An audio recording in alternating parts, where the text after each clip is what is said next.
அண்மை செய்தி. ஜனநாயக படத்தை இணையதளத்தில் சட்டவிரோதமாக வெளியிட்ட விவகாரம் தொடர்பான விசாரணை நடைபெற்று வருகிறது. துணிக்கடை மேலாளரின் முன்ஜாமீன் மனு தள்ளுபடி செய்து சென்னை உயர்நீதிமன்றம் உத்தரவை பிறப்பித்திருக்கிறது. இது தொடர்பான மேலும் விவரங்களை தருவதற்காக செய்தியாளர் கிருஷ்ணமூர்த்தி இணைப்பில் இருக்கிறார். கிருஷ்ணமூர்த்தி, வணக்கம். முழு விவரங்கள் என்ன? வணக்கம். பொங்கல் பண்டிகைக்கு வெளியாகும் என அறிவிக்கப்பட்டிருந்த நடிகர் விஜய் நடித்திருந்த ஜனநாயகன் திரைப்படம் தணிக்கை குழுவின் மறு ஆய்வு குழு முன் ஆய்வில் உள்ள நிலையில் கடந்த ஏப்ரல் 3ஆம் தேதி ஜனநாயகன் படம் சட்டவிரோதமாக இணையத்தில் வெளியானது. பட தயாரிப்பு நிறுவனமான கேவிஎன் புரொடக்ஷன்ஸ் அளித்த புகாரின் அடிப்படையில் அசோக் நகர் போலீசார் வழக்கு பதிவு செய்து விசாரித்து வருகிறார்கள்.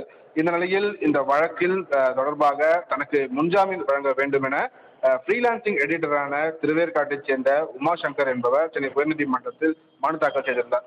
அவருக்கு முன்ஜாமீன் வழங்க எதிர்ப்பு தெரிவித்து கேவிஎன் புரொடக்ஷன் தரப்பில் வழக்கறிஞர் விஜயன் சுப்பிரமணியம் மனு தாக்கல் செய்யப்பட்டிருந்தது.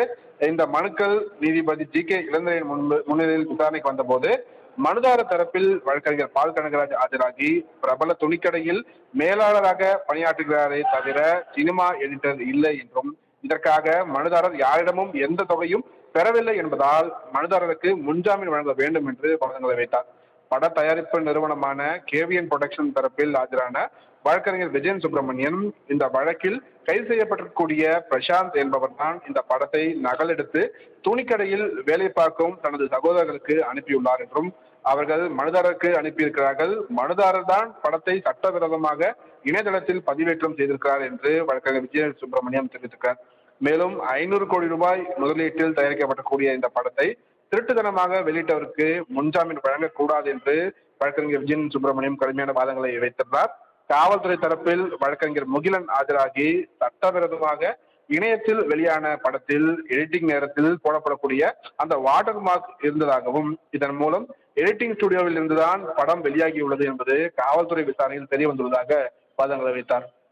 பிரசாந்த் என்பவர் தான் தனது லேப்டாப்பில் படத்தை திருட்டுத்தனமாக ஏற்றிய பின் மற்ற குற்றஞ்சாட்டப்பட்ட நபர்களுக்கு அதை பகிர்ந்திருக்கிறார் என்றும் பின்னர் அந்த முழு படமும் கம்ப்ரஸ் செய்யப்பட்டு அவர்கள் மூலம் ஜனநாயகன் படம் சட்டவிரோதமாக இணையத்தில் பதிவேற்றப்பட்டதாகவும் தெரிவித்திருக்கிறார். நாளொன்றுக்கு 500 பேர் வீதம் 145 நாட்களுக்கு மேல் வேலை பார்த்த ஊழியர்களின் உழைப்பில் உருவான இந்த படம் இப்படி வெளியானதால் அவர்களின் உழைப்பு பாதிக்கப்பட்டுள்ளது என்றும் எனவே மனுதாரரை காவலில் வைத்து விசாரிக்க வேண்டிய அவசியம் தங்களுக்கு உள்ளது என்று காவல்துறை தரப்பில் ஆஜரான வழக்கறிஞர் முகிலன் வாதங்களை வைத்தார். அனைத்து தரப்பு வாதங்களையும் கேட்ட நீதிபதி ஜி.கே. இளந்திரையன் ஜனநாயகன் படத்தை சட்டவிரோதமாக இணையதளத்தில் வெளியிட்ட விவகாரத்தில் துணிக்கடை மேலாளர் உமாசங்கரின் முன்ஜாமீன் மனுவை தள்ளுபடி செய்து தற்போது உத்தரவிட்டிருக்கிறார். செலோமி, தங்களின் முழு விவரங்களுக்கு நன்றி கிருஷ்ணமூர்த்தி.